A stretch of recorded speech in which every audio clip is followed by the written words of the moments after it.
आज आम्ही निघालो होतो फ्लॅटकडे, कारण की तिथे फर्निचरचं काम चालू होतं आणि इलेक्ट्रिशियनवाले दादा येणार होते, त्यामुळे आम्हाला तिथे जावं लागलं. कारण की ते आम्हाला सांगणार होते कुठून कोणते पॉईंट असणार आहे ते. त्यांनी सर्व मेजरमेंट वगैरे घेऊन त्यांनी पॉईंट वगैरे समजून सांगितले आणि त्यानंतर फर्निचरवाल्यांनीही त्यांचं मॅन्युअल आणलेलं होतं. किचन ट्रॉलीचे कलर सिलेक्ट करायचे होते आम्हाला त्यामुळे. मग ॲक्रिलिकमध्ये पण भरपूर असे शेड होते किचन ट्रॉलीसाठी. आम्ही ते काही चॉईस केले आणि त्यानंतर वॉर्डरोबसाठी जे कलर होते वुडनमध्ये, तर वुडनमध्ये पण भरपूर आता नवीन कलर आलेले आहे. पण मग आमचं असं चाललं होतं की वुडनमध्ये नको आता, कारण की ते जरा कॉमन वाटतं म्हणून.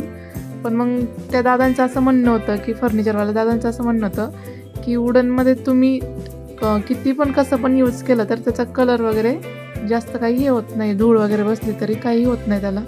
पण आम्हालाच ते नको होतं. आणि त्यानंतर इलेक्ट्रिशियनवाल्यांनी तिथे अनुचा जो स्टडी टेबल असणार आहे तिथे पॉईंट वगैरे काढले आणि वॉर्डरोबमध्ये पण एक थोडंफार लाईट टाकणार आहे, त्यामुळे त्यांचं तिथे मेजरमेंट वगैरे चालू होतं. हे सर्व झाल्यानंतर आम्ही आळंदीत गेलो, कारण की आम्हाला बाजार करायचा होता. आळंदीमध्ये खूप सारे शेतकरी येतात, बाजार पण खूप छान भेटतो. चला तर मग बाय.